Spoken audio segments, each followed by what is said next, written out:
بسم اللہ الرحمن الرحیم۔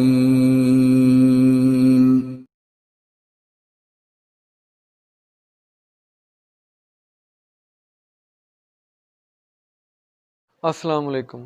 آج ہمارا عنوان ٹی بی ہے۔ ٹی بی انتہائی خطرناک اور موذی مرض ہے۔ یہ بہت کم پائی جاتی ہے، لیکن جس کو بھی ہوتی ہے یہ اس کو انتہائی تنگ کر دیتی ہے۔ کھانس کر پیشنٹ پریشان ہو جاتا ہے، لیکن حقیقت میں یہ بیماری ایک دورے والی ہے۔ جیسے دورہ پڑتا ہے ویسے ہی یہ کھانسی ہوتی ہے۔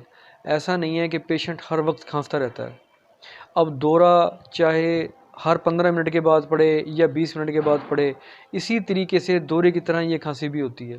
اس کا دورانیہ مقرر کرنا مشکل ہے۔ کبھی کسی کو 2 گھنٹے میں ایک دفعہ ہوتی ہے تو کبھی کسی کو 15 منٹ کے بعد ہوتی ہے، کسی کو دن میں 2 بار ہوتی ہے۔ یہ بیماری کی شدت کی صورت میں ہوتا ہے۔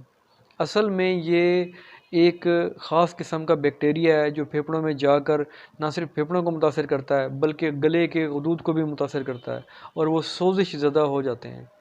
اس کے لیے جو ہمارے پاس سب سے بہترین دوائی ہے وہ ہے اعصابی غدی تریاک۔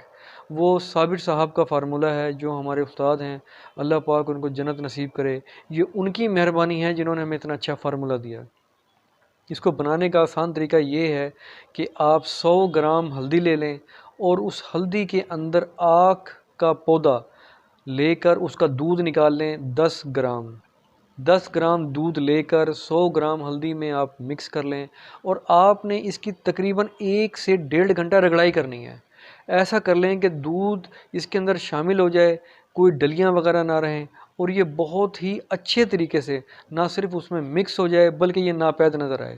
اس کی نشانی یہ ہوگی کہ ہلدی کا رنگ بدل جائے گا، ہلکا سا کالا رنگ ہونا شروع ہو جائے گا، اور اس کے بعد جب وہ اچھے طریقے سے مکس ہو جائے تو اب آپ کی دوا تیار ہے۔ اس کو کسی شیشی میں محفوظ کر لیں۔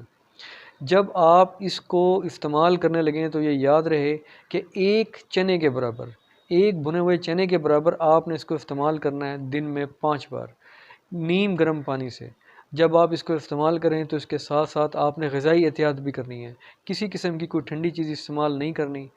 آپ صرف نیم گرم چیزیں استعمال کریں، پانی بھی نیم گرم پئیں، اور سبزیوں کا استعمال کریں جیسے کدو، گھیا، پیٹھا، شلجم، سرسوں کا ساگ۔ اور اس کے ساتھ ساتھ اگر موسم نارمل ہے تو آپ سبزیوں میں کھیرا اور ککڑی وغیرہ استعمال کر سکتے ہیں۔ ان چیزوں کے استعمال سے آہستہ آہستہ آپ کے جسم میں قوت مدافعت بحال ہونا شروع ہو جائے گی، جسم میں طاقت آنا شروع ہو جائے گی، اور جو آپ کو آک کے دودھ کی بنائی ہوئی دوائی ہلدی کے ساتھ مکس کر کے بتائی ہے، وہ دوائی استعمال کرنے سے بہت جلد ریکوری بھی ہو جائے گی اور آپ کے پھیپھڑے طاقتور ہو جائیں گے، گلے کی سوزش بھی ٹھیک ہو جائے گی۔ اس کے استعمال کا طریقہ جو آپ کو بتایا گیا ہے وہ بہت ہی آسان ہے۔